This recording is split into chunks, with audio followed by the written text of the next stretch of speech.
غیرت ہے بڑی چیز جہاں تگودو میں پہناتی ہے درویش کو تاج سر دارا، لیکن افسوس میرے معاشرے کے نوجوانوں کو یوٹیوب نے ڈالر کمانے کی ہوس میں اس قدر اندھا کر دیا ہے کہ پورا معاشرہ برہنہ ہو چکا ہے۔ گھٹیا اور زومانی الفاظ کا استعمال ویورشپ لینے کے لیے ہر وقت بندر کی طرح الٹے لٹکے نظر آتے ہیں، اور پھر خبروں میں اپنی خواہشات کے رنگ کے مطابق تجزیے اور تبصرے، پھر اس میں گھٹیا اور فحش مواد پر مبنی ویڈیوز، جس پر جتنا نیچ بولا جائے وہ چینل اتنا بڑا اور اتنا گرو ہوتا نظر آتا ہے۔ بے ربط اور نان سٹاپ بولنے کی، فضول بولنے کی، فحش گوئی کی نان سٹاپ بے ربط مشقیں جاری ہیں۔ جو جتنا زیادہ فحش بولے گا اتنی زیادہ پذیرائی ملتی چلی جائے گی۔ اس سارے بیمار معاشرے میں مجھے ایک بدنام زمانہ گورے کا قول یاد آیا کہ اگر تم اپنے کسی قابلیت پر مشہور نہیں ہو پاتے تو پھر اپنے کسی نیچ حرکت پر بدنام ہو جانا۔ بدنام جو ہوں گے تو کیا نام نہ ہوگا۔ اس گناہ میں برابر کی شریک ہماری عوام، جنہیں صرف اور صرف انٹرٹینمنٹ چاہیے، انلائٹمنٹ سے جس کا کوئی تعلق نہیں۔ انہیں صرف انٹرٹینمنٹ چاہیے، خواہ وہ انٹرٹینمنٹ کس قدر گھٹیا فحش مواد پہ مبنی ہے اس بات سے فرق نہیں پڑتا، جتنی مرضی سستی ہونی انٹرٹینمنٹ چاہیے۔ سوشل میڈیا اپلیکیشنز پہ انٹرٹینمنٹ، انسٹاگرام، یوٹیوب، ٹک ٹاک، جو مرضی پلیٹ فارم ہو، انہیں انٹرٹینمنٹ چاہیے۔ یہاں تک کہ ٹی وی شوز پر، گھروں، دفاتر میں، اب تو رشتوں میں بھی انٹرٹینمنٹ آ گئی ہے، اور شعور سے آری اس عوام کے ہاتھ ڈالر کمانے کا ایک ذریعہ لگ چکا ہے۔ اب اخلاقیات کیا چیز ہیں، اصول کیا چیز ہوتے ہیں، انہیں اس بات سے فرق نہیں پڑتا۔ جو منہ میں آئے ہانکتے چلے جاؤ، جب جی کرے بے لباس ہو جاؤ، برہنہ ہو کر سامنے آ جاؤ، صرف ویورشپ چاہیے۔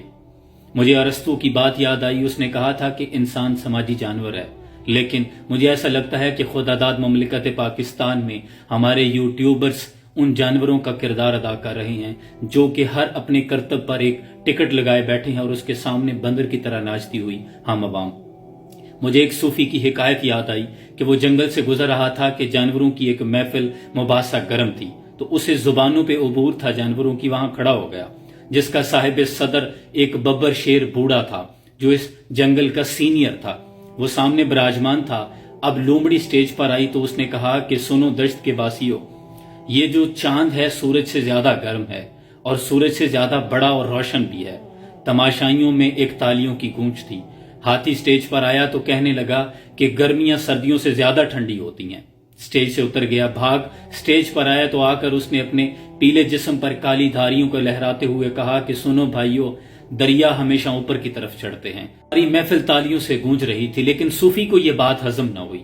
اس نے جا کر صاحب صدر ببر شیر سے پوچھ لیا کہ جناب آپ کے مقررین تو بلا کے تھے، کیا خطاب کیا سب نے، لیکن مجھے یہ سمجھ نہیں آتا کہ تمام مقررین نے تمام جملے غلط پڑھے ہیں، یا تو پھر عوام نے سنا نہیں، دھیان نہیں دیا، یا پھر سن کر سنی انسنی کر کر وہ مسکراتے رہے اور کہے لگاتے رہے۔ مجھے یہ سمجھ نہیں آتی کہ ان کو ایسا کرنے کی اجازت کس نے دی ہے، کتنی شرمناک بات ہے۔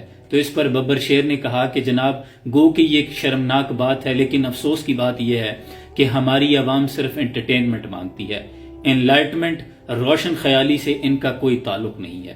اسی طرح کا ملا جلا تاثر میرے وطن عزیز پاکستان میں بھی نظر آتا ہے کہ تا حد نگاہ معاشرہ اس قدر زوال اور پستی کا شکار ہو چکا ہے کہ مجھ جیسا انسان بھی اگر منہ لپیٹ کر یہاں سانس لینے کی کوشش کرے تو اسے یہ سمجھ میں آتا ہے کہ سانس لینا محال ہے، کیونکہ فضا ہی آلودہ ہو چکی ہے۔